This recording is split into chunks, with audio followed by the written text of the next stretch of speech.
I'm going to either win 388 games or I'm going to win 389. Neither one of them throw me over the hump or nothing. Unless something happened to Joe today. Anything happened to Joe today?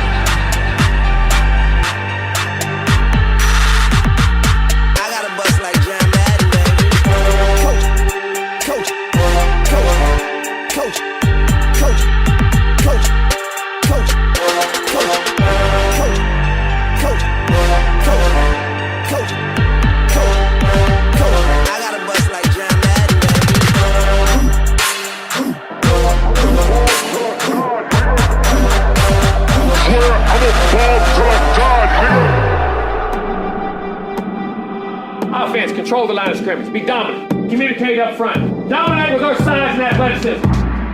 Ain't no time now to worry about what the outcome is. Don't look at the scoreboard. One play at a time. From the first play to the last play.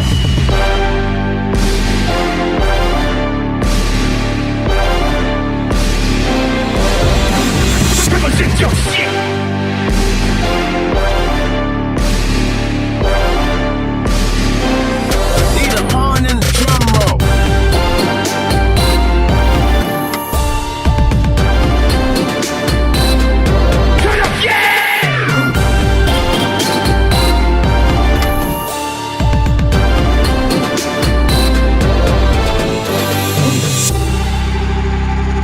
I never talk to them boys that sit on them benches. I never talk to them boys that sit on them benches. I was in the game on 4th and inches.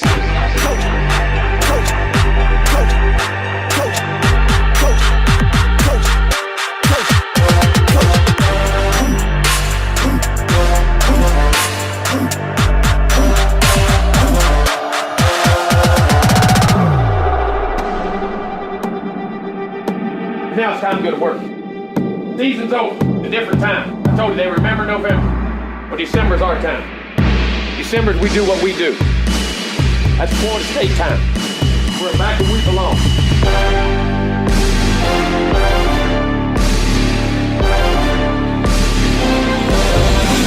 Let's get it on.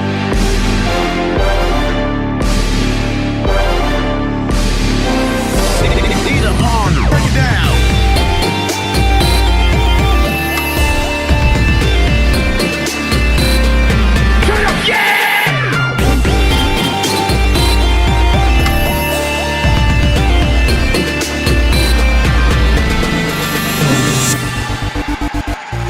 I never talk to them boys that sit on them benches. I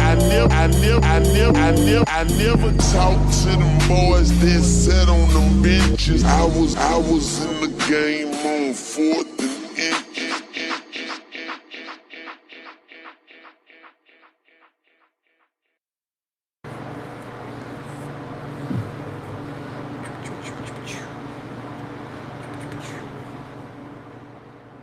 Oh, there we go.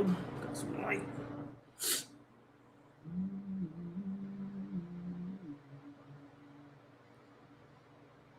What is going on, Florida State family? Seminole Nation, 863 Tribe. It's your boy POLK, a.k.a. a.k.a. a.k.a. the goddamn truth. It's another Wednesday. A week down. We had a scrimmage yesterday. Some stuff have come out. You know, I see some of the comments, right? A lot of optimism going on at the Florida State. And this is the time of year for that. So I'm not here to tell you not to be optimistic. I'm not here to tell you how to feel necessarily. I'm just here to put a real life spin on it. Hope everybody's doing good on this another hot, and it's hot every day here in El Paso, Texas. So for me, it's another hot day in early August in the summer of 2026. I hope everybody's doing well. I hope everybody's trying to keep cool, regardless of where you are in the United States.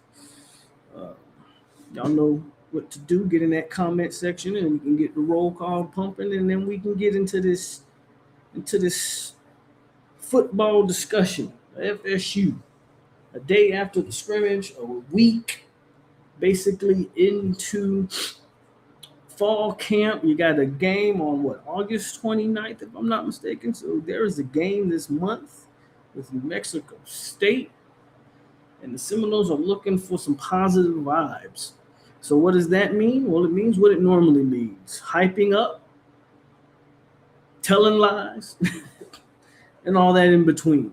Getting that comments. Let's do a quick roll call. Like always, guys, if you don't mind, I need you to like this video. Hit that like button for your boy. Share the content.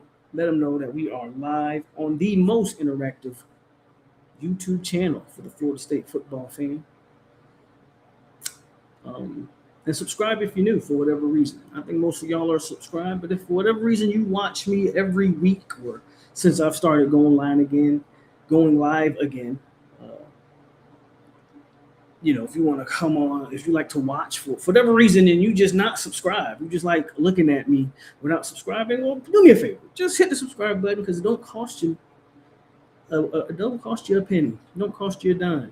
Damn sure don't cost you as much as this these gas prices are to get from here to work. So kicking it with me is free. Going to work to try to get money to pay these high gas prices is a whole nother can of worms that, of course, we won't get into here. But please, let's get it. Real quick, roll call, and then we're going to get to talking about Ashton Daniels, the freshman receivers getting all the praise, and everything in between. Oh, we are calling out names. Everybody's balling. Everybody looks amazing. And you are free to feel however you want to feel. FSU Tony's in the building. BG Games, Montre, Ride or Die Seminole, The Steel Supreme, Briley, Island Boy, Devin, Vontae, Nostalgia, TD Wilson, One Sports, Stino, Priscilla, as always. How you doing, Priscilla? Good to see you. And then Brandon Brazier. He said, we back. Are we back? Let's see. I don't know if we're back, but everybody feels good when it comes early August. We'll see if we feel good come, I don't know, late September, mid-October. Are we back still? We'll find out. Omar, what's good? And everybody in between. Again, get in that comment section. Let your boy know you're in here so we can shout you out. Caveman, what's up? Let's do it. Where do we start? Where do you guys want to start? Let me know. I don't believe the word the coach says right now. I'll be honest with you guys, and nor should you. That doesn't mean that it's not. That doesn't mean that I'll start off with this. And then, again, get in the comments and let me know where exactly I want to start. But I will start off with this. This is one of those, double-edged swords type of things. Like, it doesn't mean that what's being said is false in the context of you have FSU's offense going against FSU's defense. So someone has to win those battles. You feel me? So it doesn't mean that what's being said is necessarily a lie or an exaggeration. Well, at the same time, I've personally never. So there's two types of programs. There's your good programs and your bad programs. A lot of times when you're the coach, or we've seen, should I say, when you're the coach of a good program and the players know they're good, right? Let's use Georgia as an example. You're Kirby. You know you're talented. Your players know they're talented. Kirby's comments in the preseason are going to steer a different way than the coach of a average or bad team, or presumably, right? Because it is the preseason. We don't know. We don't know who's good or bad at this moment. Everything is a projection. Everything is we're basing it off of rosters and transfer portal numbers and recruiting numbers and somewhat of what you did last year. When you're a coach of one of these teams that we'll say, not a bad team, but we'll say that has something to prove, the messaging from the coaching changes. So in Kirby's, we'll go back to Georgia, right? In Kirby's instance, or a coach, and I'm not saying Kirby has said this because I haven't watched anything about Georgia's this preseason. I'm simply speaking I'm just using him as an example, but this is in a general sense. The coach of a good program, he's going to come out and now he's got to figure out the way to humble his guys. Right? He has to figure out a way. How do I keep my players that they know they're talented, they know they're good, they know we have high expectations? How do I keep them grounded, focused, and their attention on the goal at hand? And it might be to come out and say, well, we're not as good as we think we are. Oh, we've got a lot of work. Practice isn't going, da-da-da-da-da. Have you ever heard a coach of a bad team come out and say, yeah, I know this team sucks? Have you ever heard that? Because I've never personally heard it. Coaches of good teams usually will come out, and they won't come out and say, nope, we suck. But they will come out and say, oh, we got a lot of improvement to do. This way, the guys aren't smelling themselves. They're not drinking their own Kool-Aid. You got to keep them focused. But a Mike Norvell, a Tony White, whatever. And again, I'm not saying FSU is bad. I'm simply saying, what do you think they're going to come out and say? I've never heard a coach just come out in an interview, in a post-practice interview, press conference, whatever, and come out and simply go, you know what? I watched these guys for a couple weeks, and boy, are we trash. Yeah, that quarterback that we got, Ashton Daniels, yeah, you know about, we dropped the ball on paying him that money. I don't know why. So when I come and say things, I'm not saying it really from a pessimistic standpoint. I promise you. But I'm saying it from a real standpoint.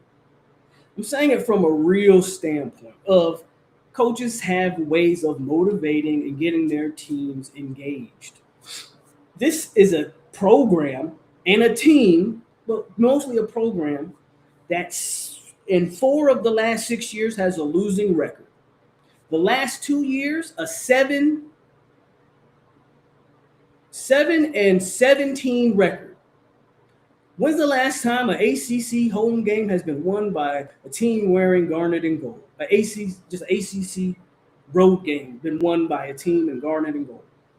Of course, Mike Norvell and company are going to come out and say, we look promising. I like where we're at.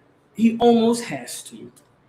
Because God forbid he comes out and tells what may be the truth, maybe not the truth, whatever the case, and go, yeah, we're ass. No. So I say all of that simply to say you have to be careful what you take, what you hear, and how you apply it. Okay? There's a lot of coach speak going on. There's a lot of fluffing going on, and it's okay. I'm not against it. I just like to bring a level of level-headedness because you're either here or you're down here. You're either saying, oh, Lopez about to be the next Malachi Tony, right? You're either here or you're, oh, I've heard all this before. I don't believe any of it. And the truth always lies where? Somewhere in the middle. Do I believe young wide receivers may be talented? I've said that. I've said that. I've been saying I think our wide receiver room might be the most top to bottom, very inexperienced outside of Deuce Robinson. You have Deuce Robinson and Mekhi Danzy as senior and junior, and then it drops off, not necessarily in terms of talent, but in terms of experience, it goes straight to freshman after that. It goes senior, junior, freshman. Right. So the truth lies somewhere in the middle. And I just want to bring a sense of level-headedness to it all. I see a couple more people done join the chat. Big Bus, what's up? KCD in the building. What's going on? 904 Davis, what's good with you? Vic, what up? They always, Mike Norvell is never, let me tell you something about Mike Norvell and wide receiver. I don't think Mike Norvell's ever seen a wide receiver he hasn't liked. And again, I'm not saying that the wide receivers are bad. Again, I've routinely said I think they are top to bottom, have a ton of talent in that room. But where I draw the line or where I pause or put that caution sign up, freshmen. All of them. Either they redshirt freshmen like the Gelseys or Mallory's, or they're true freshmen like the Carters and the Lopez and these other guys. I got another question for you. Let's say Boggs, remember Boggs last year, and I understand he had an injury and maybe was hampered during the season. But if you recall last year, according to the reports, Boggs was flat out the best player on the team all offseason. I mean, this guy was the next Peter Warrick, if you asked.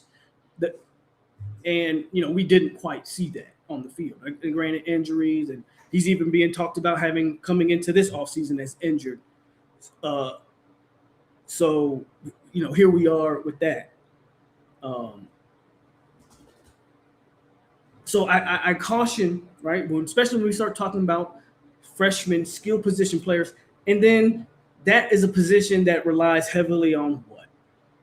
Well, it relies heavily on the individual who's getting them the football. We all have our preconceived opinions on Ashton Daniels.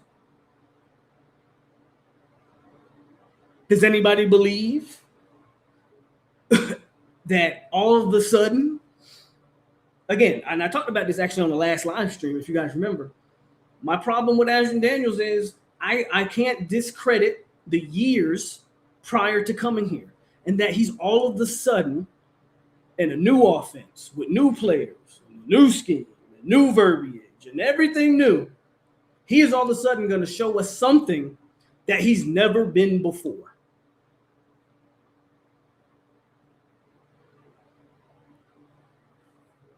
How likely is Ashton Daniels going to be able to spread? So here's the issue. You got Deuce Robinson in a money year who he's going to command damn near every target. You got Danzy, who's a wide receiver, slash a gadget, a wide receiver slash gadget guy. We'll see how they utilize him this year. I think last year he used more as a gadget. This year, we'll see if they use a more traditional receiver, if they continue the same. So you got two guys who have to get their touches. Is FSU's passing attack going to be prolific enough that Lopez and Devin Carter, and the 18 tight ends on the roster are all going to be utilized correctly? Are you telling me that Ashton Daniels is all of a sudden going to pass for 4,000 yards in a season? Has he ever been shown that capable of doing that? This is where I come in. This is where I bring a little bit of level-headedness to it. I'm not saying Ashton Daniels can't be a competent college quarterback. I'm not saying he can't command the offense in a way that is effective given his skill set. But I don't care how much they hype up Devin Carter or Joseph Lopez. How many touches realistically are those two freshmen going to have that are going to cause a difference on this offense? I don't believe much of any. Haven't seen it. When Mike Novellas went out there and recruited a 5-star wide receiver in Hakeem, who's obviously transferred to Colorado. Is Hakeem still in college? I'm not even sure if Hakeem is still in college. It doesn't really matter at this point. You couldn't find a way to get the 5-star on the field, right? You couldn't find a way to get the 5-star engaged. I'm supposed to believe, and that, what was Hakeem? 6'2", 6'3", 200. Like he had a ready-made body. He didn't have to. Lopez and Carter are on the smaller side. It's how I view this team, and I can't just throw out 6 years of evidence under the Mike Norvell era. I can't. And if you are able to do this, I applaud you and I give it up to you. You got it from me. But I cannot just all of a sudden believe that Mike Norvell, a Mike Norvell-led team, all of a sudden I'm strictly talking offense. I am not talking defense. And the reason I'm talking offense because that's Mike Norvell's wheelhouse. That all of a sudden he's going to have production at a first-year players when we haven't seen that in 6 years. Can you name the freshman under Mike Norvell offensively that contributed a lick? Can you name them? Not talking quarterback. Let's go running back. Name the high school. We're not talking transfer. We're talking first year, so we're talking high school. Name the high school running back that Mike Norvell has recruited. Can you name them? Right now, you're hoping Chroma is that guy. Literally. Your hopes are in year 6 in Chroma. And maybe Sam Singleton. And Sam Singleton's, 3-4 years into the program. Can you name the tight end that's been that? Help me. I'm asking y'all, help me. If you're one of the people that are saying 8 wins and you believe that you're super optimistic and you believe all these things, I'm just asking for proof in the pudding. I'm asking for results. I'm not asking for theories. I'm not asking for what you think, your hopes, your dreams, and your wishes. You can have faith in the spaghetti monster. You can have faith in Buddha and Allah and Jesus Christ for all that matters. I'm asking for solid, concrete evidence. Can you name the wide receiver? In year 6. So you have 6 years of evidence. Can you name the wide receiver that he recruited worth a damn? Mike Norvell's best wide receivers in his tenure have all been transfer guys. Johnny Wilson, Keon Coleman, Deuce Robinson. Running backs, transfer guys. Jay Sean Corbin, Trey Benson. Who was your best running back last year? Sawchuck? Transfer guy. Damn sure wasn't Roy Dell. Tight end, best tight end you had under Mike Norvell. Bell, transfer guy. And they don't even want me to get started on the O-line, right? But I'm just simply talking skill position, guys. Let me get to the comments. Again, I'm just giving y'all things to think on. I know how it sounds, and some of y'all may not like it, and that's fine. You don't have to watch. But that's what I do here. I'm giving you realistic takes. I'm not trying to pump. I don't pump sunshine. Sunshine. Damn, can't even talk. I also don't try to rain on the parade. I'm just giving you level-headed conversation. Where's the proof that I can take? You can tell me all you want in the post presser. You can come post practice and tell me Usman Chroma looks like Cam Akers 2.0. I'm seeing people saying Usman Chroma looks like Greg Jones. Okay, let me see it on the field. I'm just asking for the proof. That's all I'm asking for. I'm just asking for the proof. Let me get to some comments because I see the chat moving, so I want to get to y'all's comments. Let me scroll up here. Let me see. Where do I want to start? Y'all been talking a lot. I'm gonna start. We'll start with this one. Perception based off last year is all you know preseason. Hopefully, improvement has been made in the offseason. We have some talent, just need everyone to mesh. Fair point. I don't disagree. Right before your show was starting, I was watching our 3-6 Knowles beat 5-4 UM. Norvell has 2 winning seasons here. Herb Hands needs to be the only coach talking. What's up, champ?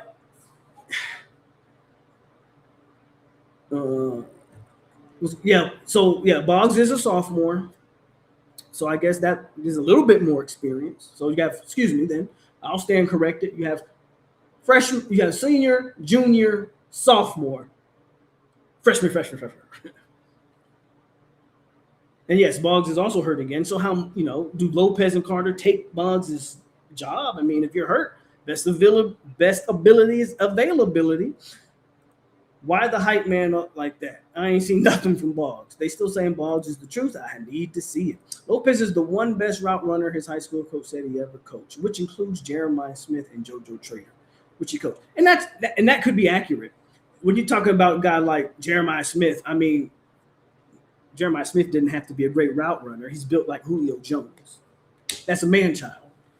JoJo Trader also was a little bit of he's kind of been a disappointment in college as of up to now. So that, so Lopez may 100% be the best route runner he's ever coached. I won't dispute it. Other FSU podcasts saying Daniel's not having a good camp, looking shitty. Are they saying that? That ain't what the coaches are saying. But if they're telling the truth, I respect them. One thing, I don't really talk bad about other content creators or their shows or podcasts or whatever. But I will call out BS if I hear it.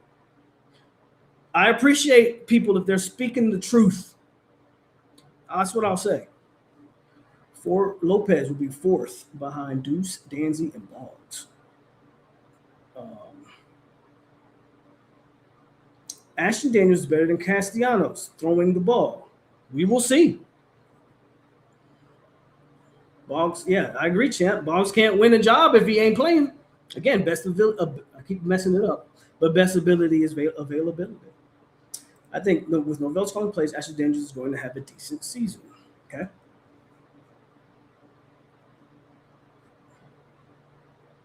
Lopez probably will have 250 yards to 300 yards and 3 TDs. Interesting numbers. So you set the bar. So I'm going to stay on this comment for a little second because I'm interested in the replies. You set this bar at those numbers. I won't dispute them because, that's a prediction and you're allowed to have those. The question then becomes, so how many yards does Danzy have? Now, how many yards does Deuce? Because Deuce is going to want to replicate another 1,000-yard season.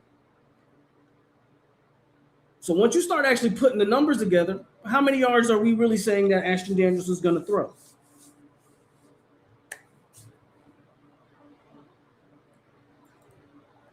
Daniels will be a huge improvement over Tommy Castellanos. We will see.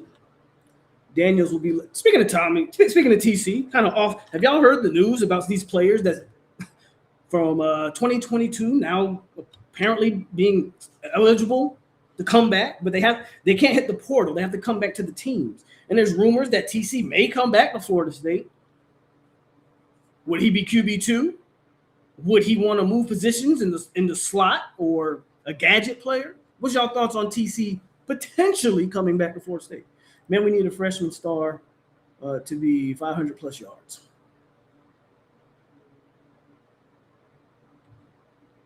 They're hanging on that game versus Bama last year. I agree, though. I think it was better for Danzy to be at wide receiver for his track career, though. For a guy that I agree. Actually, this is a great point, actually. For a guy who is – you take too many hits being a traditional running back to be a – well, he's probably hoping to be an Olympian, right? Danzy probably has hopes of being an Olympian. So you probably don't want to play running back if you're still trying to do that. Good point. For a guy that used to be a wide receiver, he sure blows calling plays for them. In 2021, we went after Parchment and Kansas wide receiver. POLK, Ashton Daniels balled last year. Those 2 games against good competition. He is now playing with good talent. You got to. I think this notion that Auburn didn't. You do know Auburn has one of the top 3 wide receivers in the country. Maybe top 5. Maybe I'm being too kind at the. You can't question that Auburn had one of the top 5 receivers in the country in Cam Coleman. This notion, did Auburn not have talent?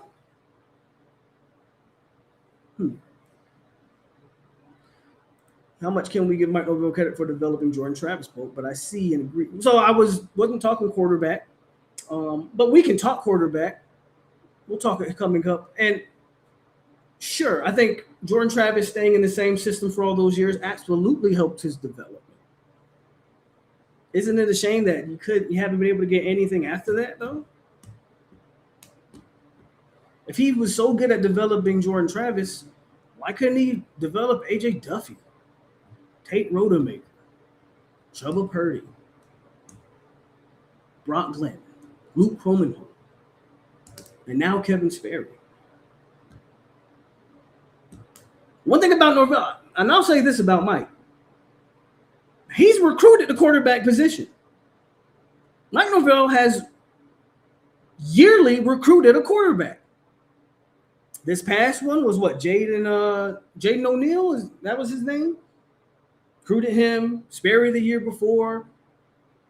Kromenhoek the year before that, I believe. Brock Glenn. I mean, he go back and back. Mark Norvell's brought in a quarterback. There hasn't been a year that he hasn't recruited one. Why has all of his high school quarterback recruits flamed out? I won't even say flamed out. They ain't even sparked. They've been duds. Why, though? Why? We don't have a true number 2 receiver. I'd like to see Gelsey or that wide receiver from Duval. Forget his name. You know damn well he hasn't recruited anybody. That's why I'm asking to set the point of, again, we keep talking about these players and we get so excited about these players. And my only point is that it's okay to be optimistic. It's okay to have expectations. It's also okay to be understanding and real. Like, move my mic here a little closer. I feel like I'm a little muffled out.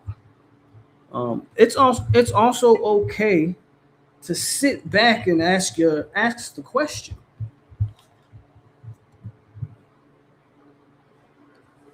Do we have confidence that the staff can do the best for these players? I have no doubt that we have talented players.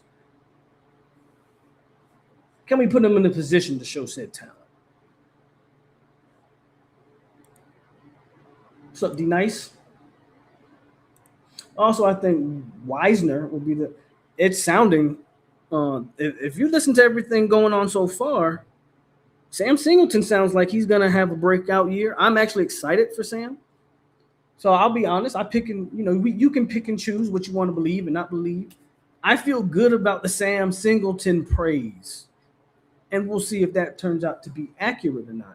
But I do feel good about it. And I feel good about it and I kind of explained this before too. Sam's been here for a minute, right? He understands offenses. He understands what's being asked of him. If you told me that this was his year to shine, I would believe it. Also, the man did win. He did win 19 in a row. Sure did. And he followed that up again with 7 and 17. Right? Those numbers are accurate. Won 19 in a row and then followed it up. So it's kind of like, oh man, you built that statue.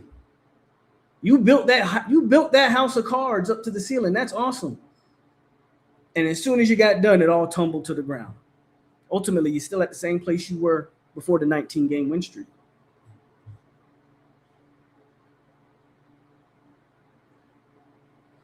Dustin Hill. I forgot about Dustin Hill. I don't mind the Wisner take at all. Sam and Chroma gets hurt, you get a good backup. Fair. And yeah, you need depth at that position anyway. So yes, I don't mind the Wisner take at all. I would ask, why did we let some guys go? I wasn't high on Cam Davis, but why'd you let Sawchuk go? Could you just kept Cam Davis? Would have been cheaper to so this is the question I would ask. And I don't know the numbers. I don't know the NIL numbers for Wisner. I don't know how much they give him. But my question would be, would it have been cheaper and more productive to just keep Sawchuk, keep Cam, and the money you spent on Wisner, put that into another quarterback? Am I off? Am I off base asking that question? I don't know.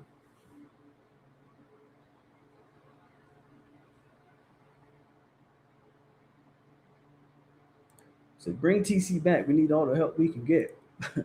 TC would be a nice addition for the red zone Wildcat player, and that's all. It shouldn't be hard for Lopez to get 25 yards a game. I mean, it shouldn't have been hard. Should it have been hard for Hakeem Williams to get 25 yards a game? Should it have been hard for Dustin Hill to get 25 yards? I mean, like, that's the thing. That's my point. We can say, oh, it should be easy to do X, Y, Z.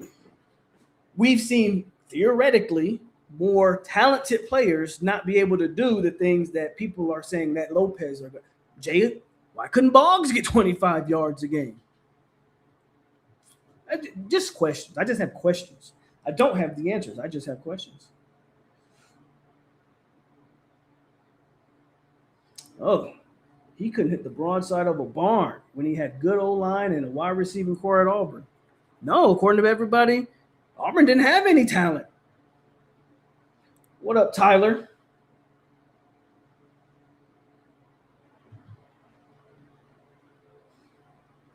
So the question I have is, where does FSU sit at the 105 limit? That I don't know. I mean, I guess I could go down the roster and count, but I don't know. Yeah, I'd like to have TC a slot, but line him up in Wildcat only to run it, though. He'd be purely a gadget at QB. I wonder what his speed is like, his 40 time. 4.6, 4.5. I would say probably in that range. I don't think TC's as fast as people think, but he's definitely quick and shifty, given especially his size.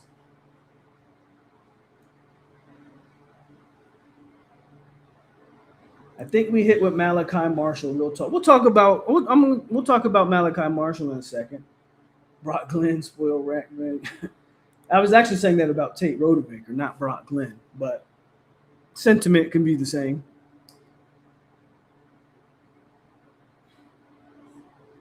Well, Ernie's only coaching the linebackers right now, but it's going to be interesting to see if he can one day get a DC job.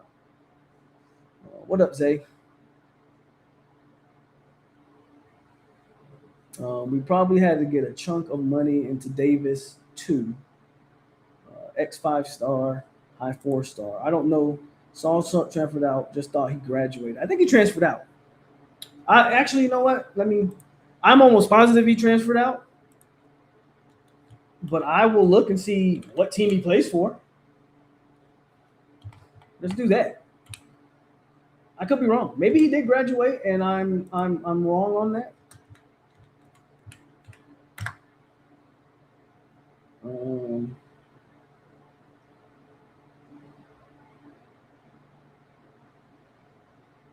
Let's see where he's at. He went to Northwestern, guys. No, he's still in college. He's at Northwestern. Again, so he went to Northwestern. So I'll pose that question again for you. How much do we think Northwestern really paid him? Would it have been cheaper to keep Gavin Sawchuk and put that money towards quarterback? Again, just a question. But no, he's still in college. He's at Northwestern. Does anyone have the list of 2022 guys that could come back or guys that played? I only know of, I think Wilson, who played DB last year, and TC. Those are only two guys that I know off the top of my head. I don't have the list for you. Elijah Herring, Wilson, Pettis. If it's true about Pettis, that might be a guy you want to consider. But who knows? I'm surprised Pettis didn't sign to an NFL team. But anyway, somebody brought up Malachi Marshall.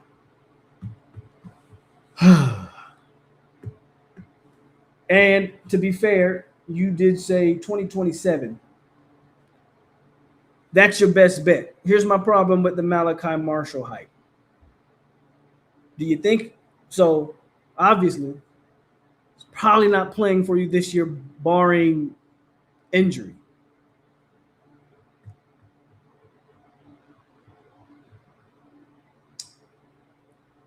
Most people think Mike Norvell gets fired this year. I think if they win 6 games or more, I don't think he gets fired.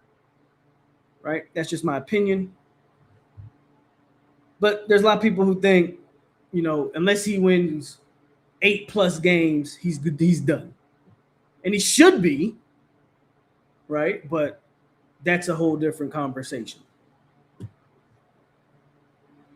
Let's say he is fired. Let's say they only win 6 or 7 games, and Malachi Marshall's not going to probably be a quarterback next year because that's a whole new coach and a staff, and he's going to bring in his own guys, and You don't have no ties to Malachi Marshall. If Mike Norvell is the coach next year, that's Malachi Marshall's best bet. He's also a junior, which means he'll be a senior next year, which means that'd be his only shot. Me personally, I'm just kind of the belief that I'm not so sure Malachi Marshall ever really plays significant football for you. Right? I'm a believer in talent. As a junior, if the kid was the most talented passer, you'd be at this point in Norvell's tenure, you are a fool to not play your most talented guy. Malachi Marshall, everybody wants to say this guy has all the arm talent in the world. I mean, I ain't seen it at the D1 level, so it's very hard for me to, I don't see what everybody else sees. I think it's been so long since Florida State fans have even seen a competent passer of the football. So when people just see the normal passes being completed, they go, "Oh, this guy's got an arm." But if he's as good as you think he is, why isn't he the starter? What benefit is it doing that you have him on the bench, third team at that? Not even your backup. Kevin Sperry's the backup. Is it possible? Is it possible that Marshall ain't as good as people think he is?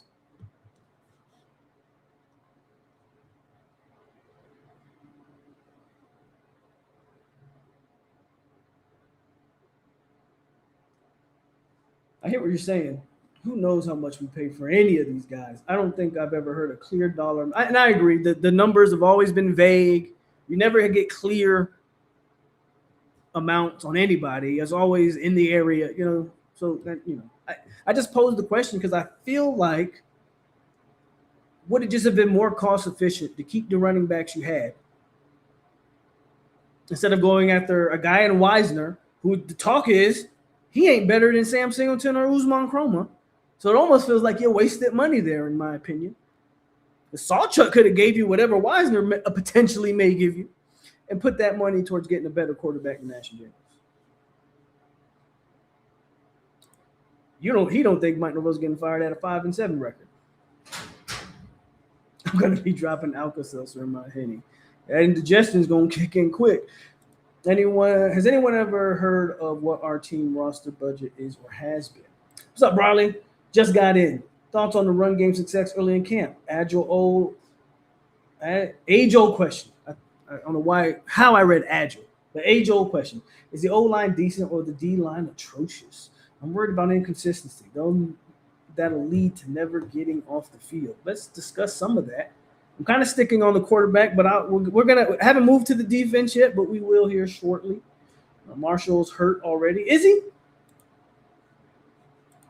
I highly doubt that they have an open QB competition heading into next season. With the QBs Mike's recruited, Marshall ain't going to get a chance to compete. Now Marshall fighting for second string, and it's a toss-up. You can't expect the JUCO to come in and start at FSU. I don't know why. Trinidad Chambers started at Ole Miss, and they made it to the play. I would agree with you, bro, if we actually had talent in that room. I just disagree. Don't forget you get 5 to play next year, not Marshall last. So he'll have 2 more years. Good for him. And maybe that'll mean we do get the season. And then again, that's still pending the long-term or short-term of Mike Norvell. But I would disagree if that QB room was full of, I don't even want to say studs, decent players, then I think you'd have a point. Bro, Ashton Daniels is your starter. Kevin Sperry's is your number 2. You went and got another transfer from, I even forget the college this kid came from. And what is his name? I forget his name. And then the guy you recruited, he's out for the year, so he's not even taking snaps. So 3 of your 4 quarterbacks are transfer guys. JUCO, the other guys from like D2, and then a guy from Stanford and Auburn who's been a disappointment. Like, again, I guess we can agree to disagree. But if Marshall had the talent, I don't care about the kid being 100. I don't care about him being 170 pounds. I don't. Who was Buddy that won the Heisman at Alabama? How big was he? How big was Kyler Murray? Like, bro, if you can play, you get on the field and you play. I don't care about you being 170 pounds. He's not a running back. We're not asking him to run the ball 15 times a game. We're asking him to toss the rock. Can he do that or not? I'm not so sure he can play to the speed that is going to be required at Florida State. But again, I know a lot of people are hyped about Marshall, so don't let me sour your thoughts on Malachi Marshall. He may very well be the future at Florida State. Did y'all see that video of Sperry completely missing on a screen pass in the air? I haven't seen it. Don't want to see it, but doesn't surprise me. I watched enough of Sperry in garbage time last year to know what I was getting there. And I tell people that, and they're like, man, no, Sperry can pass the ball. Okay. And I'll say the same thing about Sperry that I'll say about Malachi Marshall. If Sperry was what some people think he is, Ashton Daniels wouldn't be your starter. Running back coach wanted Wisner. Again, that's fine. I'm still talking about the cost efficiency. There's a GM in college football now. And the GM has a lot of say-so on the construction of a roster. At least that's what Florida State people have told me. So the running back coach could have walked. And I'll be honest with you. I hate when we do this as fans, when we shift blame from the central pillar of blame, which is Michael Norvell, and we start trying to blame subordinate coaches. They did the same thing with TC last year. Oh, Mike Norvell didn't pick Thomas Cassiano. That was Gus's quarterback. Last time I checked, there's a head coach. And that head coach has to co-sign. Not only is he the head coach, he's the offensive head coach. He's the offensive guru. That's what he was hired at Florida State to be. Mike Norvell doesn't have a say-so over his roster. Mike Norvell couldn't have went in there and said, you know what, man, I know you want Wisner, but we got some guys in Sam Singleton and Usman Chroma currently here that we feel pretty good about. And you know what? It'd be more cost-effective if we just keep Cam Davis and we keep Sawchuk around, and let's try to get a top-tier quarterback, or let's try to get a decent quarterback. So I hear you. I'm sorry. I just don't place the blame. I don't like when we shift the focus to these subordinate coaches as if what these subordinate coaches say trump the head coach. Why do we do that? Why do Florida State fans do that? Why are we always trying to shift the blame to something else? I don't know.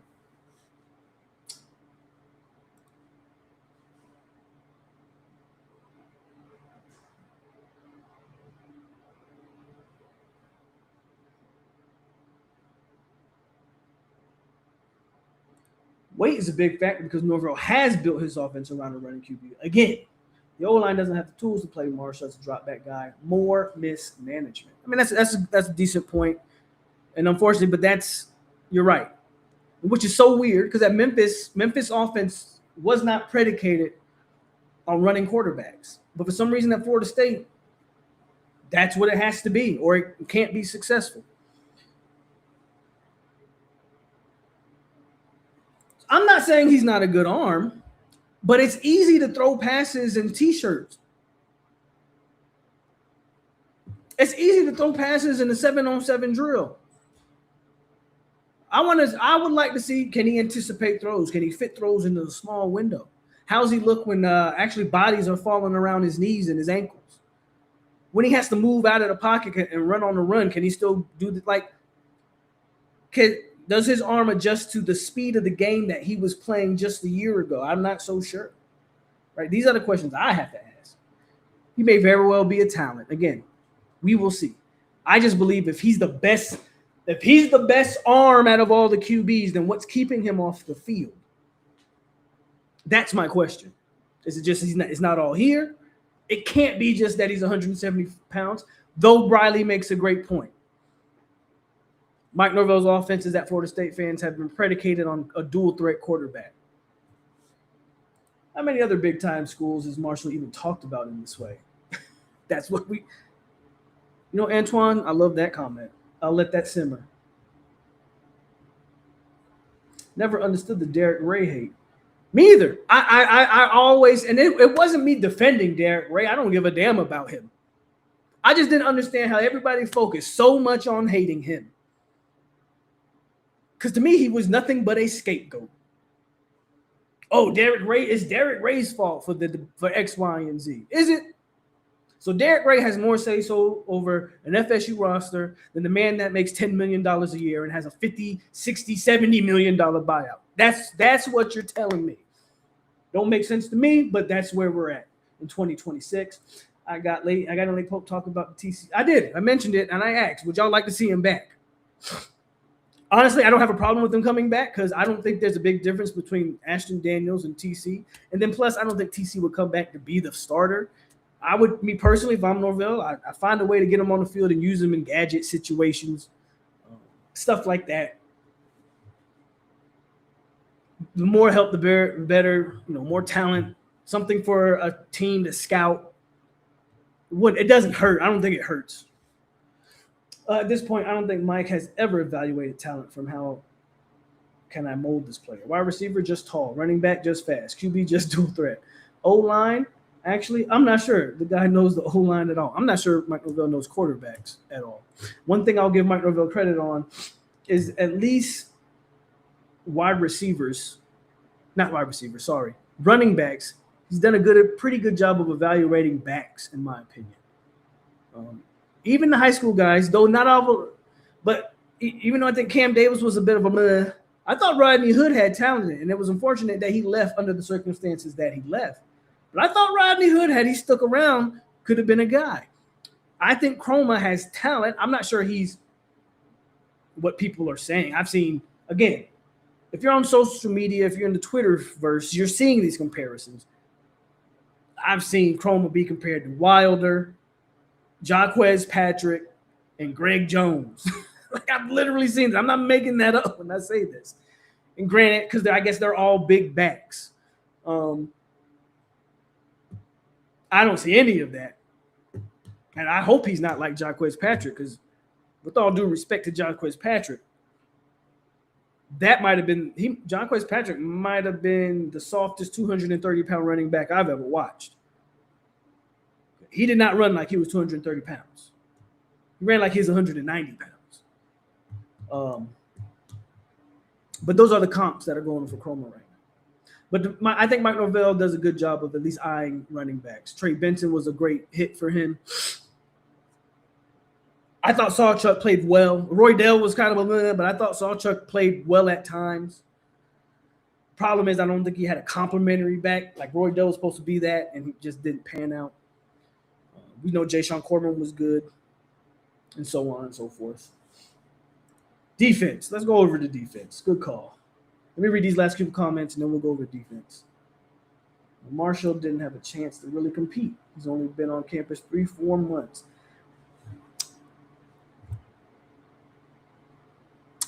I guess. I'm not going to argue that.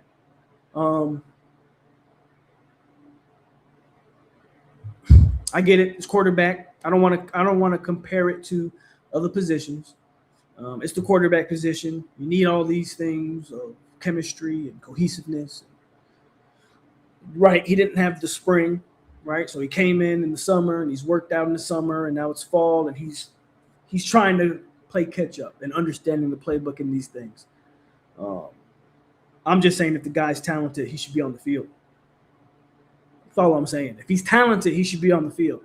And as a head coach, if I can't simplify an offense to his talents, meaning what he does best, and if I can't do that to a guy who's more talented than everybody else, I probably should question, should I even be a coach? But that's, again, a whole nother thing. 100%, Antoine. Told Philly, he was solid. Told Philly was also a Willie Taggart guy. So I didn't mention Ontario Wilson. I'm talking about Mike Norvell recruited guys. Toafili was a solid player for you, had moments, but he also wasn't. He was inherited. He wasn't scouted and brought in by Mike Norvell. Now, correct me if I'm wrong, and I could be wrong. Toafili was a part of Mike Norvell's first class, but Toafili had committed to Willie Taggart. He was already committed when Taggart got fired, and he just stayed committed, right? So we want to make that distinction because I know you're going to go back and say, well, no, he was a part of Mike Norvell's first class, and that's accurate. He's also committed before Mike Norvell ever got named the head coach, right? This isn't the guy Mike Norvell brought with him from Memphis or who flipped somewhere when nope, he was committed to Willie Taggart and decided to stay committed through the whole process. Have not heard anything about the freshman 5-star / 4-star DB. Webb was actually another good player. We only had him for a year. Webb looked good at times and he ended up leaving. So I'm saying Mike Norvell's always had an eye for running backs. He has had an eye for running backs. DB, not DB, but just defense in general. So of course, as Tony White does, I believe Kennedy got some hype. The other guy, Anderson, I heard some good things about him. I'm just gonna be honest, and the only hype I'll believe when it comes to defense is anything they say about the Desirs because they were right about them last year, and I'm gonna be fair. I'm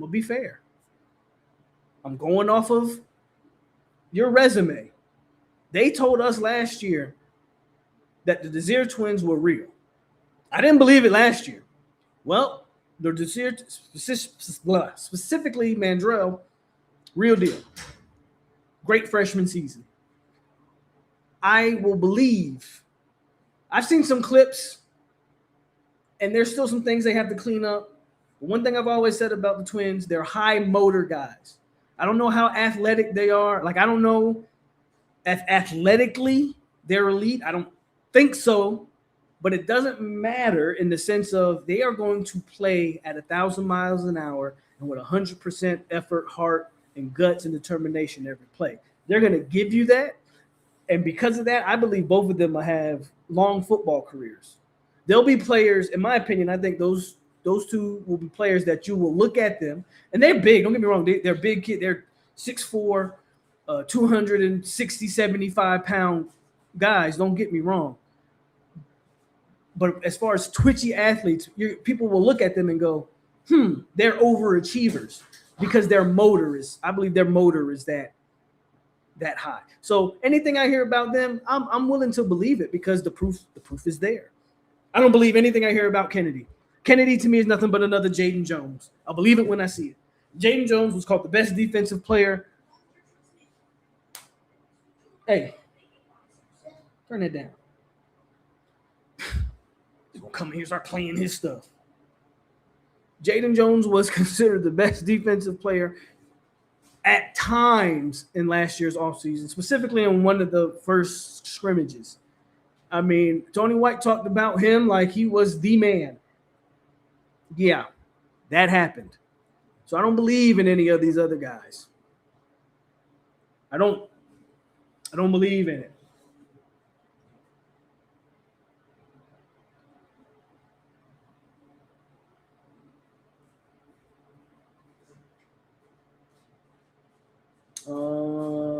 Sound like Q's looking good. Can you play the Mario Loser clip? I don't drink this whole bottle. No, I heard Q Jones ain't it. Can never start. Plus he's a senior. He is a senior this year. Bro, not Q Jones, unless he has a Jerry Jones, type of turnaround. I don't see it. I watched Wing get pancaked 2 times and thrown to the side on 3rd drill. Today's practice. Did you see that? I again didn't see it. Can I ask a question? Is that a good sign for the O-line or a bad sign for Kevin Wynn? So to Kevin Wynn's defense, this is a freshman. I know he's a redshirt freshman. You also got to think, he didn't play much as a freshman. As a true freshman, didn't play as much as they had wanted him to. because I believe he was hurt as a freshman. And so he came into this year.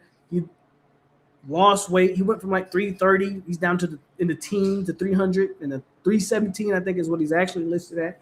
So you're talking about a guy who's lost maybe 15 pounds. Our O-line is veteran players. Is it just the case that a child's going up against grown men? You know, is that the case? I would ask that.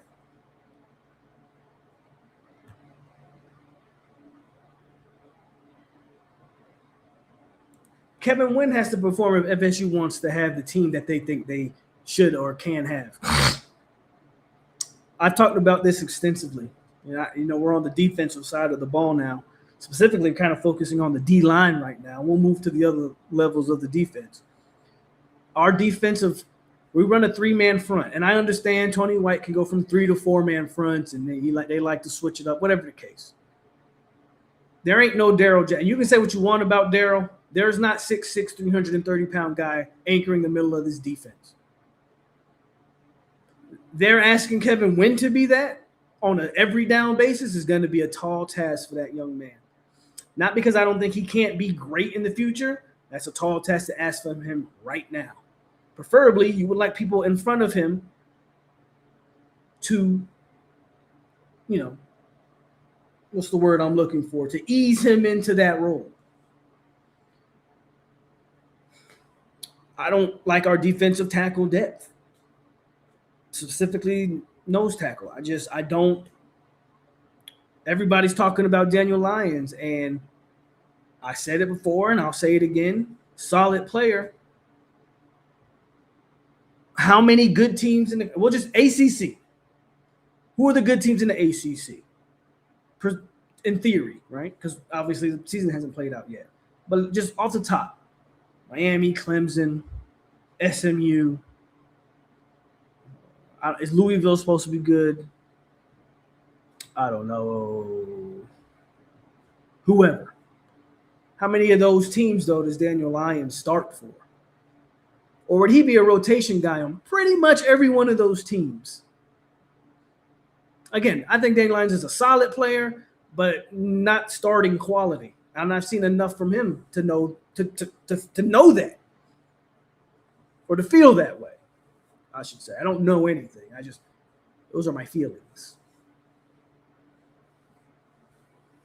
So now we're counting on Daniel Lyons to be Daryl Jackson? Tall task. Now who's behind him? Kevin Wynn? What happened to the Texas State D tackle that we got, that everybody thought was a good pickup? And I, had words about him at the time of that take. And is he even being mentioned? I haven't heard his name. I haven't heard his name because I don't remember his name. What happened to him?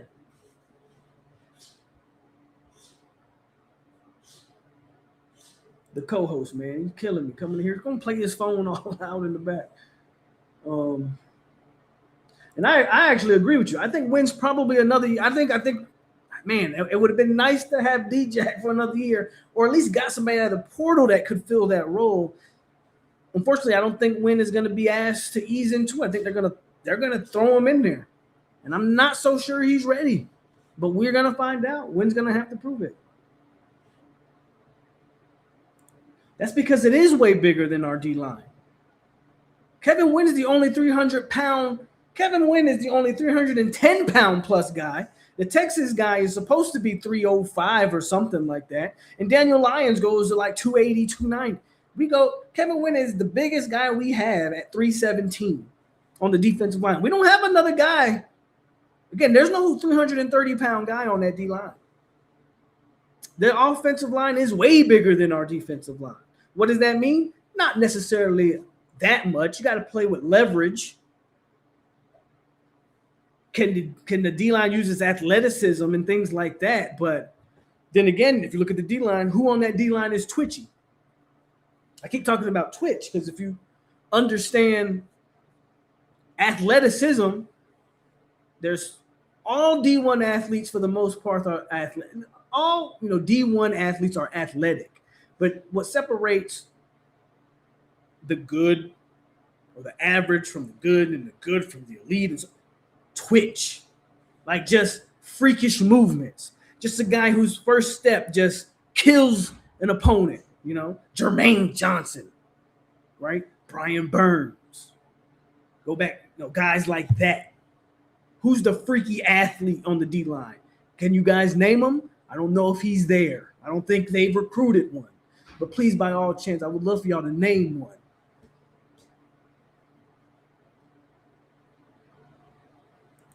Hey, 805, I appreciate that. He says, towards Norvell's buyout. Appreciate the $4.99 super chat. Appreciate you, homie. And I saw somebody ask for the Mario video. I'm going to play it because that was asked for me to play it. So I'm going to play it. But I'll be honest with you. Hard to call that guy a loser. He just had a national championship run. Hard to call a guy a loser when he just had a national championship run. But again, thank you, 850 for the $4.99. And I will play the video for your boy.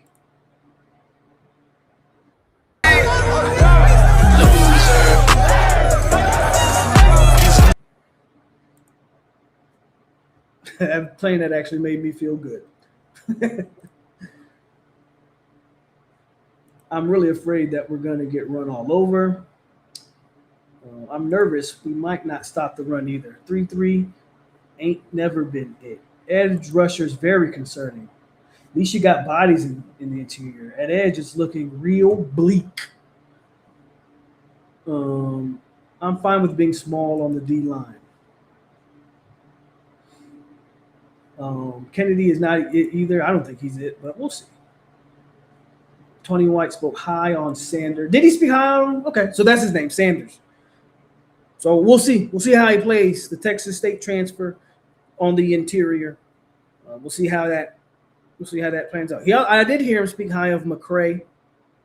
Again, I think McCray and Daniel Lyons are very similar. I think they're solid players. I think it would be if FSU, in my opinion, was recruiting how they should be. I think those guys would be really good rotation guys. Guys, when the guys who should be starters got to go take a breather. Daniel Lyons, McCray, you don't really miss a beat there, right? They were able to, but full-time starter?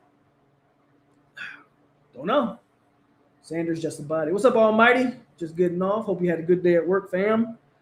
Tony White's a snake oil salesman. Take everything he says with a grain of salt. I don't know if I want to call that man a snake oil salesman, but they're gonna hype their guys, and they should. I'm not saying they should come out and tell you that these guys are trash. They should 100% hype their guys. I watched some Texas State games last year, and Sanders was just out there. I won't dispute what you watch. I didn't watch a lick of Texas State, so I don't have anywhere to come from. But I will ask you this. If what you're saying is true, and again, I'm not saying what you're saying is false. Matter of fact, I believe you. Texas State, this year they're in the Pac-12. I think Texas State has moved to the Pac-12. But last year they would have been in what? The Sun Belt or Conference USA? I don't quite remember what conference they were in a year ago. I know this year they're in the Pac-12. Shout out to the Pac-12 and that resurgence of that conference. If he was just a guy out there in the Sun Belt,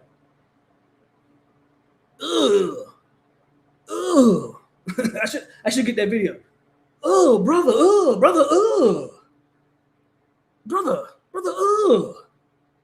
It's a Sun Belt. He's just a guy, but he's supposed to come from Florida State and be a player?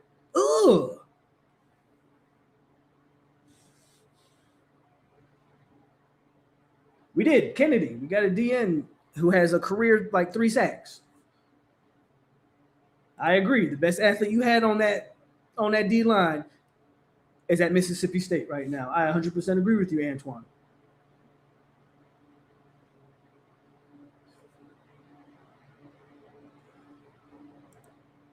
Man, Drill will be twitchy. I hear people say they don't care if our D-line is small. That's crazy.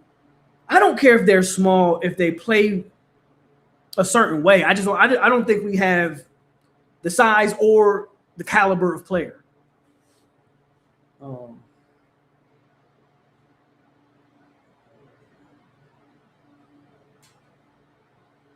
Pac-12 in shambles, my God. Hey, give credit to the Pac-12. They, this is their first year back.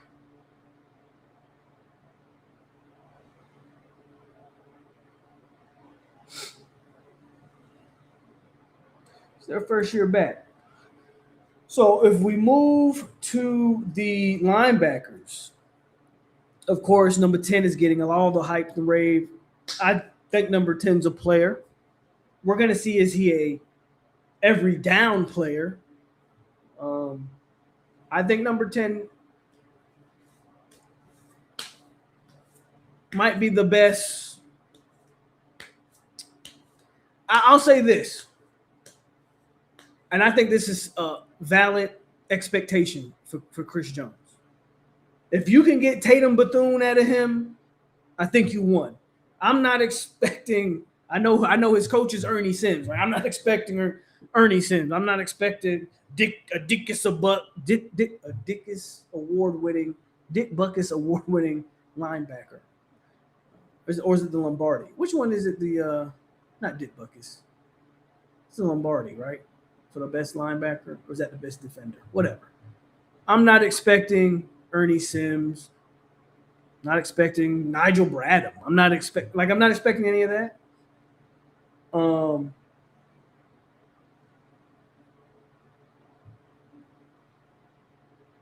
If we can get Tatum Bethune level of play out of Chris Jones, I think that's a win.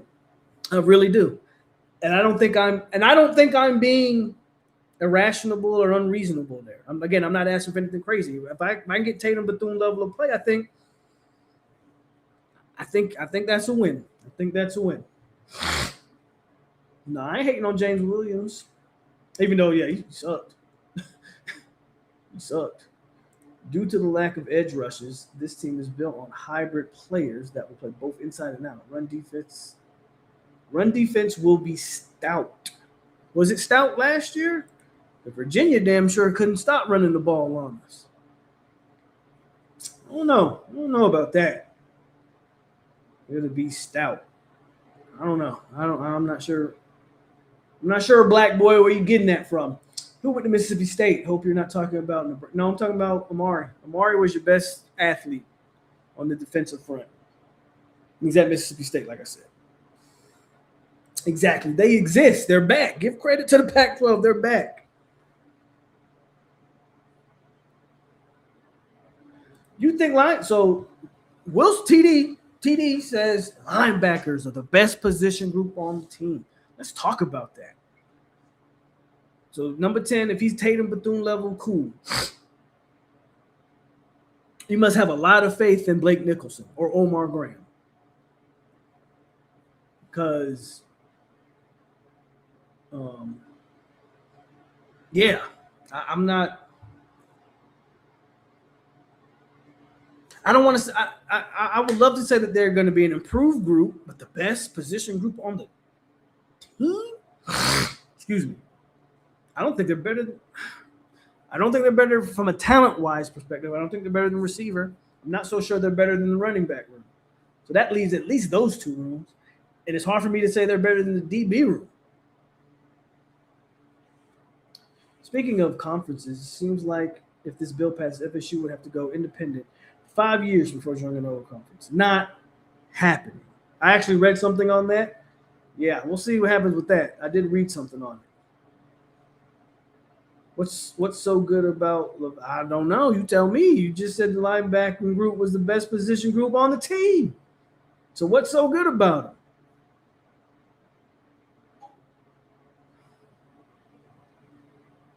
You got to get a Vince Williams senior year out of Jones. Nothing less. Interesting. I forgot about Isaiah. But I talked about Isaiah. I think they would be smart to do this. I would make Isaiah Williams that edge rusher. That when we talked about on the last street, use him like Harold Perkins. Use him how you should have been using Amari Williams. Use him. Go tell Kennedy to to scoot over. Let's get Isaiah Williams out there to rush back. Like, so I don't know if Isaiah is going to be your real deal linebacker, right? He's going to be more of a edge rusher. But yep, you got Isaiah. Hey man, show some respect to Tatum Bethune. But yeah, I mean, outside of Tatum Bethune, Deloach was solid. I'm not knocking Kalen Deloach. I just think as far as transfer goes, Bethune, and given that they're going to be playing very in similar positions, given one was a 4-2-5 and this was more of a 3-3-5/4-2-5 probably. He's going to be playing probably that same position that Bethune was playing. That's why I made that comparison. Because outside of Tatum Bethune and Kalen Deloach, who has been your best backers in the last 10 years? Of course, I didn't forget about why would I bring Marvin Jones into a conversation with Chris Jones? Damn sure not asking him to be Marvin Jones because he can't be that. Damn sure not asking that. That's why the bar is at Tatum Bethune, because he ain't Derek Brooks, he ain't Sam Cowart, he ain't Lawrence Timmons. Like, don't even get me going down that path. Tatum Bethune, give me Tatum Bethune level play, and I'll consider it a win.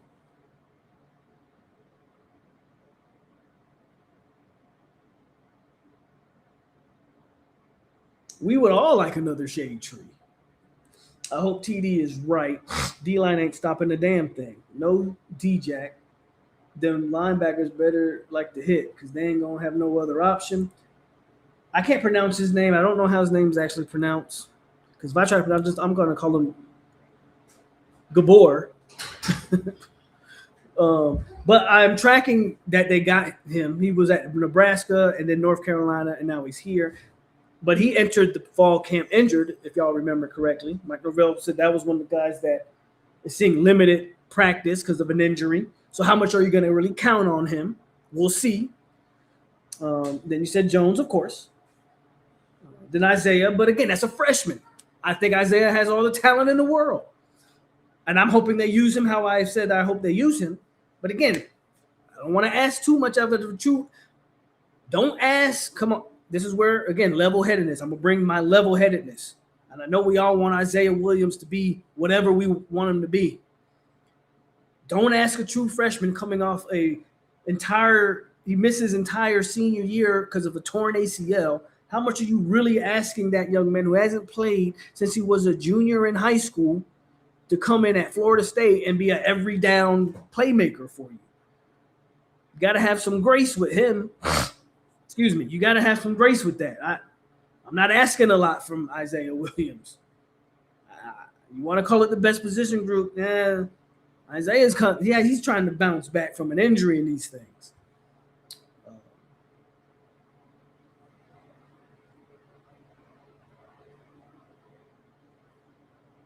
I don't disagree with you. Is Tylen Lee still on the roster? He is. He is the highest rated kid on the D-line, depending on what recruiting service you look at. And we haven't heard anything out of him for 2 years. Very concerning. I don't disagree. It's concerning. It's just not surprising. Not surprising. To me, anyway.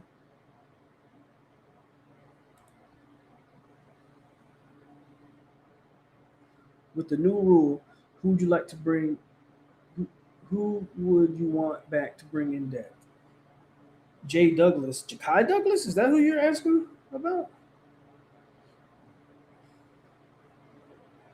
I agree. Mike probably mad he didn't give him more bench time. All the guy did was catch balls to get first downs. Mike put him like 2 plays a game. Y'all setting this Chris Jones guy up for failure. Tatum Bethune. Stop bringing up Derek Brooks and Tatum Bethune. I don't know about that. Isaiah has asked Lism to cover and do it all. Unless you did too much with Perkins. He could have been Mekhi Parsons, but they tried to make him a slot and everything else. Fair. I just want him to rush the passer. And I understand he's got this athleticism and all these other things, but And I'll leave it up to the coaching staff. I mean, at this point, obviously that's all you can do to figure out what suits him best. Again, as a true freshman coming off of an ACL who hasn't played since he was a junior, I would not expect much, from him as a freshman. That doesn't mean he, I don't know, if I get 10 tackles from Isaiah, that's a win. Like I don't have a heavy expectation of him as a true freshman. That's just me. Let's move to corner. So Jabril Rawls is one DB. I think who's being listed?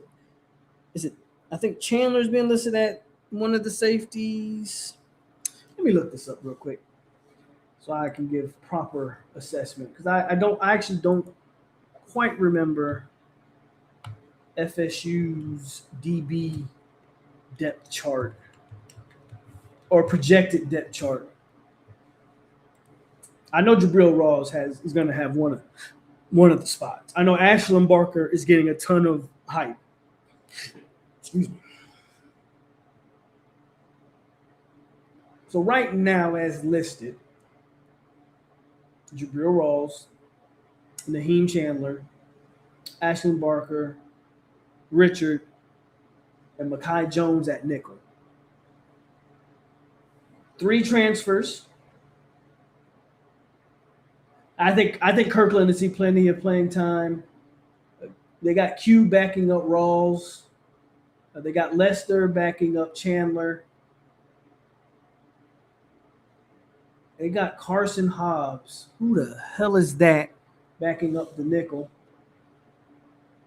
Unfortunate to see like Jamari Howard down there. Trey Bell, the true freshman, is maybe backing up Ashlyn Barker. We'll see that. So, yeah. Starters sound about right from what we've heard. I think they seems to be a lot of love or a lot of hype around Jones. I think they got them one. They think they have them one in Mekhi Jones. Again, Ashlyn Barker has been like raved about. So I don't know what the expectation is from Ashlyn, but they're talking about him like he's the next. You know how I said if Jones can just be Tatum Bethune, if Ashlyn Barker can just be Jamie Robinson, I think that's a win. I don't think I'm off base there.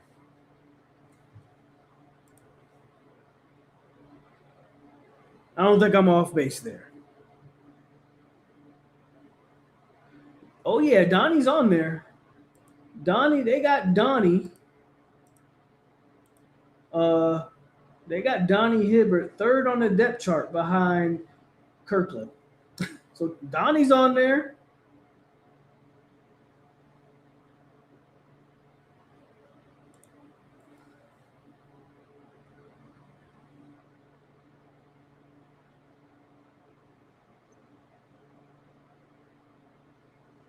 Said Reggie Northrup. Reggie Northrup was a thumper. Wasn't much of a cover guy, but Reggie Northrup would come down and lay a hit on you. Okay. Do we want to say Reggie Northrup? I'm sticking with Tatum Bethune, but okay. Reggie.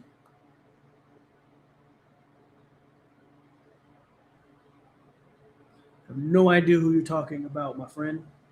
I think you just made this. I think everything that you just put here, I think you just made this up. I think you just made all of this up. I think you made it up.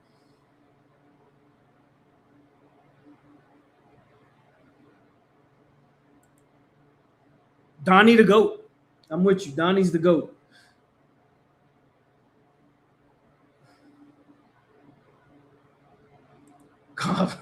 Carson Hobbs won't play it down for FSU. Lester and Howard being as highly touted as they were in year 3 is still a backup is crazy. To Jamari Howard's defense, he's been hurt, which that's a whole nother can of worms. Why do all our best rated guys always get hurt? Why is that? Anyway, but I agree with you about Lester for sure. There's no excuse for Lester.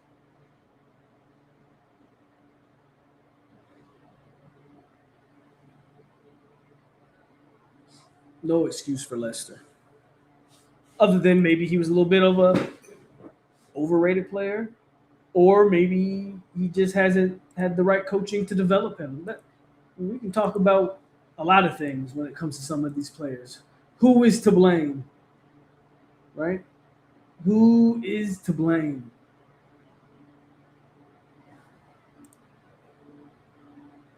I have no idea. I think he made all of that up. I have no idea who he's talking about. None. And I don't claim to be the encyclopedia on Florida State. I tend to think I know a little bit of the roster, just a little bit. No idea who he's talking about. Please, somebody help me out. I think he just made that up.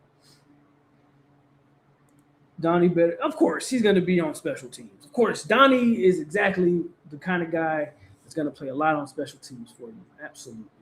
Let's go over the depth chart real quick. So we kind of talked about all the position groups and what's kind of being said after the first scrimmage and who's being hyped again. Ashton Barker's getting a lot of praise. I'm actually interested in C.J. Richard and Naheem Chandler. Like, I want to see these guys. I want to see how these guys actually. I know one was some. Which one of them? One was from South Alabama. Yeah, Naheem Chandler was from South Alabama. Well, he was at Georgia Tech and South Alabama.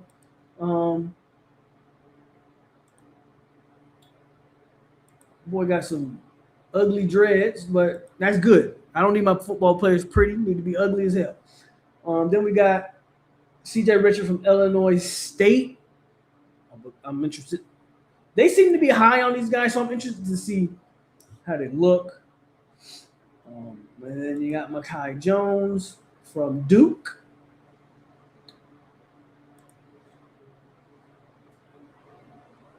But let's go to the depth chart. So obviously, Deuce at the X. They got Trayshawn Gelsey backing up Deuce Robinson. Then you got your Z, Mekhi Danzy. What they're listing as the Z is Mekhi Danzy with Devin Carter backing him up and Tariq Mallory. Then Boggs playing the slot with Lopez backing Boggs up. This is how it stands. Right. Yeah, this is how it stands right now. I don't know where that came from. Then Xavier Chaplin at left tackle. Paul Bowling. That's the Troy transfer. He was a freshman All-American.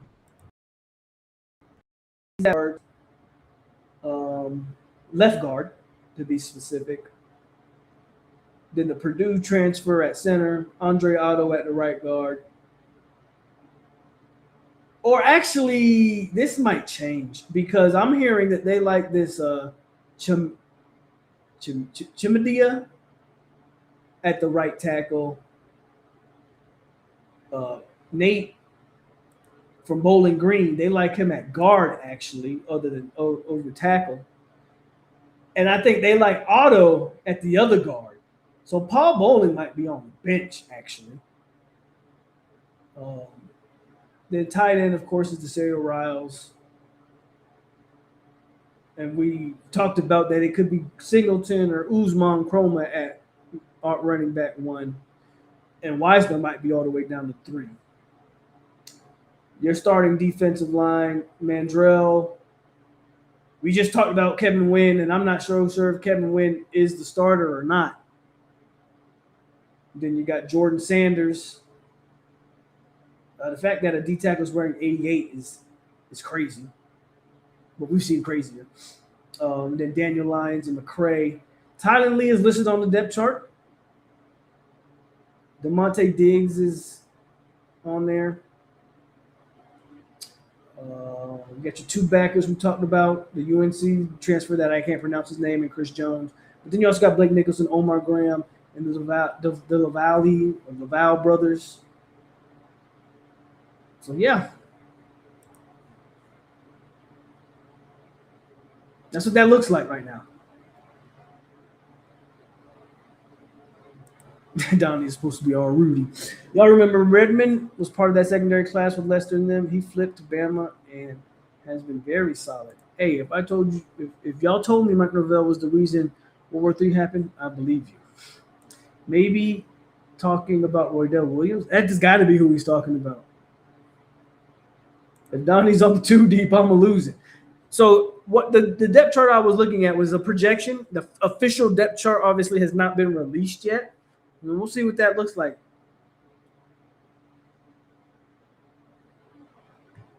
Yeah, Bowling and Sandman off the bench. Looking at that depth chart is depressing. I pose a question. I will pose this question. I think it's a legit question. When you look at FSU's roster, and we'll end the show on this. When you look at FSU, when you just look at the roster, what does your gut tell you, Florida State fans, about this FSU roster? Like what does it tell you? Do you see a 8-win roster? Do you see because somebody just said, they said looking at that depth chart is depressing. And I don't disagree. I struggle when I just look at the names. Now, there's players on that roster, to be fair.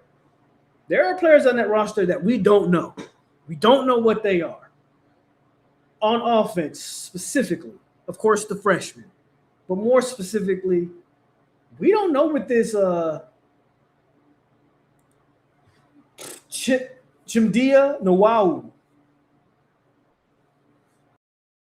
We don't know what that young man actually is. They seem to like whatever he is. Unless you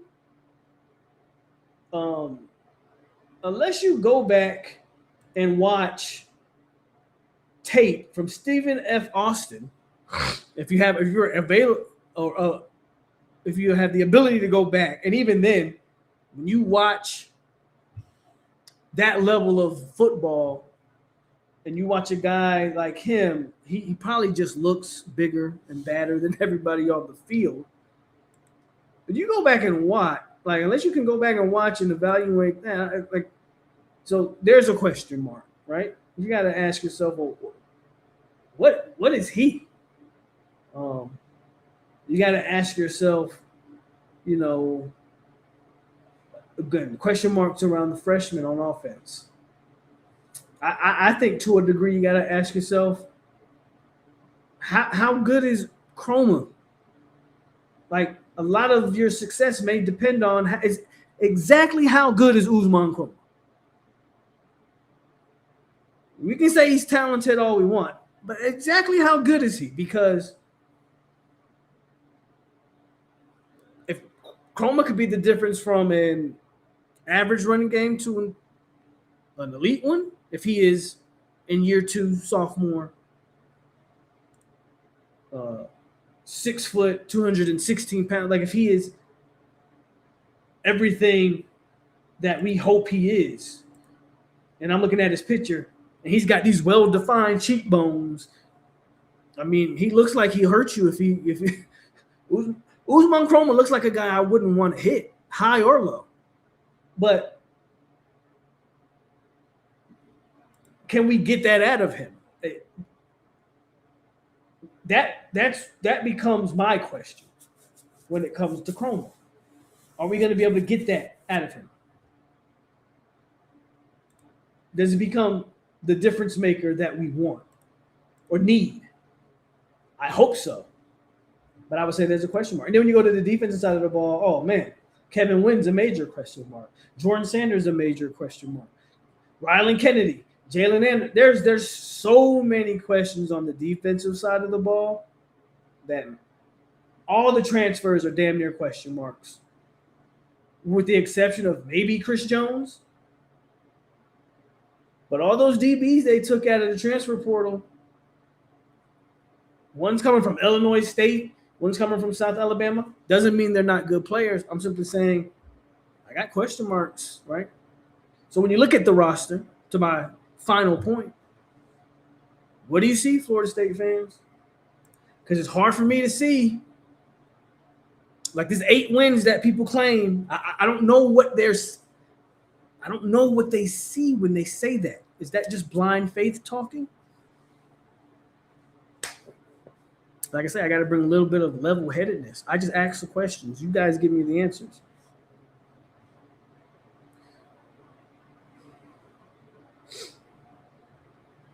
I see no spirit in this team. Mediocre to decent roster. Only time will tell what the roster will be. And that's true. At the end of the day, we can guess and we can talk. They got to go on the field and they got to prove what the roster is. There may be guys on this roster who turn into All-Americans.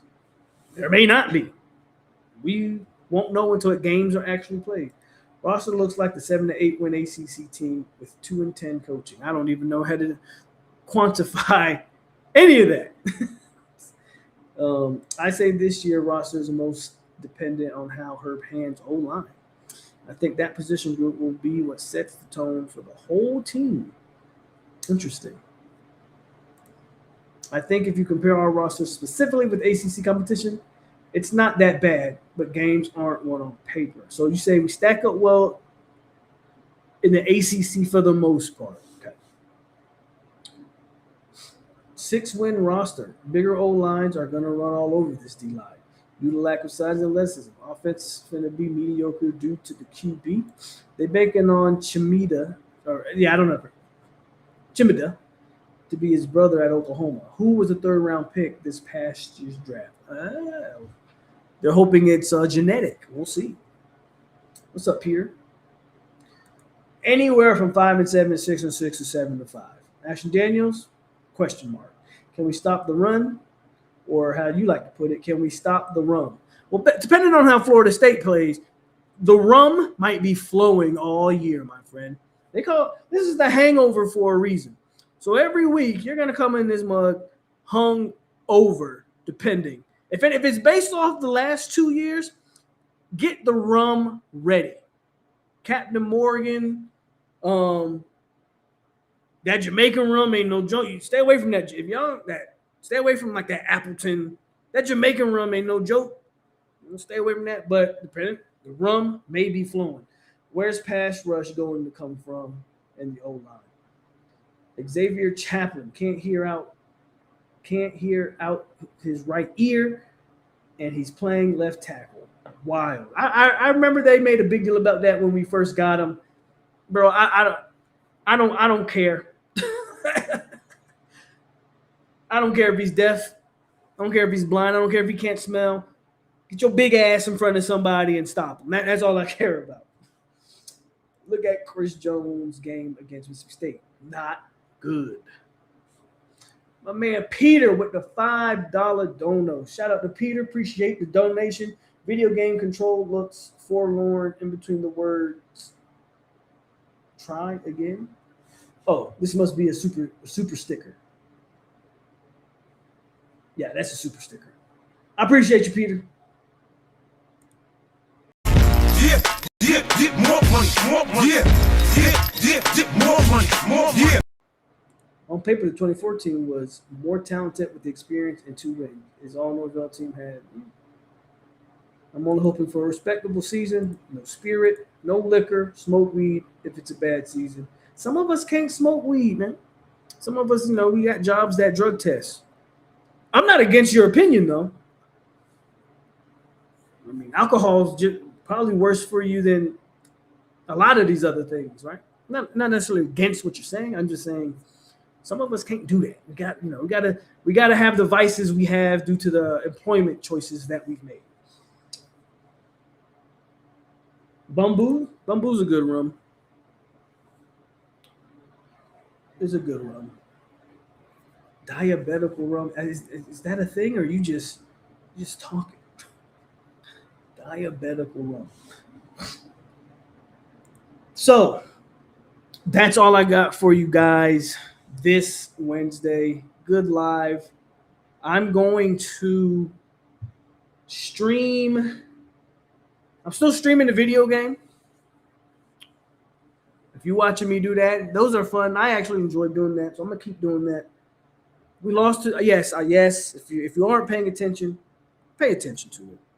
By the way, go follow me on Twitch because I'm gonna be streaming others. I'm only gonna bring the football, college football, Florida State stuff to the actual YouTube channel.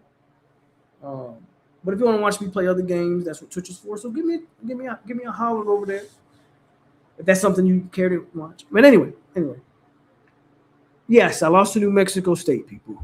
Okay, it happens. All right, I did lose to New Mexico State. If you watch that live, congratulations. But then I came back and beat a ranked SMU. Then I lost to Alabama. Yes, that happened too. But then I came back and beat a ranked Virginia. So we're 2-2. No. And we also played an FCS team. You know how in the game they don't. So we're 3-2. And our next game is Louisville. So I'll be streaming Louisville. So it's the Mike Norvell Redemption series. We're trying to save his job. Go watch me. We have some fun over there. We have some fun. I don't know when the next time I'm actually stream the game. Hell, I ain't doing nothing tonight. I might get off here, get the kids settled down, and hop on tonight. Who knows? But for probably tomorrow, most likely. But who knows? Y'all might see me. You might see a live pop up here later tonight because I might just hop on and stream it tonight because it ain't like I got nothing else. So you said I pulled a Norvell. Listen, that's the thing. Y'all gotta believe. Yeah. This is the thing that pisses me off about y'all. Y'all will believe in Mike Norvell after 6 seasons, but y'all want me fired after 4 games. Give me a break. Mike Norvell loses to Jacksonville State and Duke and Memphis and all these other teams, but no, y'all give Mike Norvell a chance. But as soon as I lose to New Mexico State, fire me. Come on, man. I don't respect it. I don't deserve that. I don't deserve that, man. I deserve as much leeway as Mike Norvell has got. Y'all want me fired, and I'm on here trying to save Mike Norvell's job, and y'all trying to get me up out of there. I don't respect it. I don't respect it. Real quick, somebody asked me for my Discord. Let me go to I will post a link to my Discord in the chat. I have it. I think I have it. Real quick. Not the Discord, but the Twitch. I feel like I want to put it in here, so give me one. That ain't it. Come on, where is it? That ain't it either. I got it somewhere.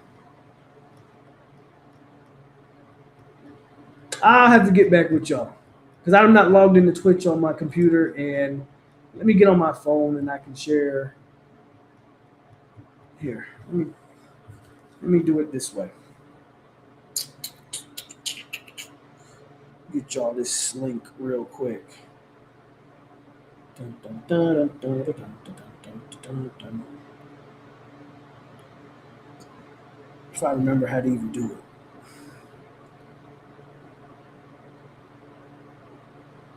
I know I've done it. I just don't remember. Here we go.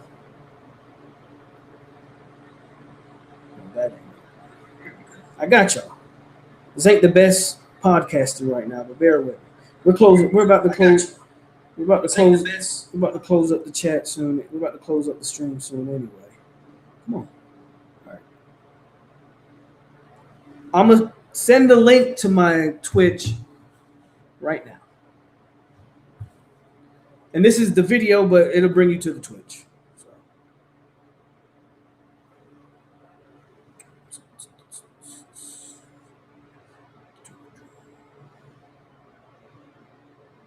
Here we go. Bam, bam, bam, bam. All right.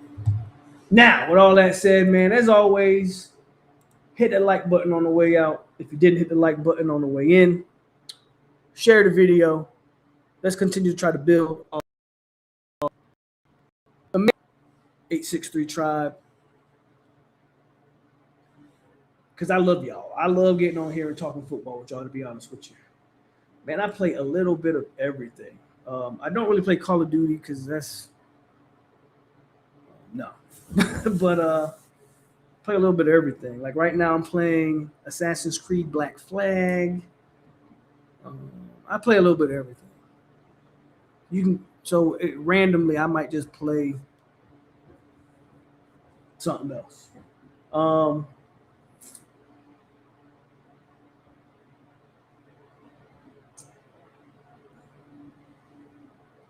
And if it's a game that y'all kind of want to see me play, like even multiplayer games, like y'all want to hop on, just let me know, bro. Play whatever. But again, hit that like button, subscribe, and share the video. Subscribe if you're new. And as always, man, thank y'all for tuning in. And what's going on with all this banging? It's your boy POLK over here on 863 Seminole TV. Stay classy, Seminoles. And we are out here. I will see y'all next week with some more updates on fall camp. We'll see how many more lies and how much more hype is being spread. Go Noles, and we are out here. Y'all have a good rest of y'all week.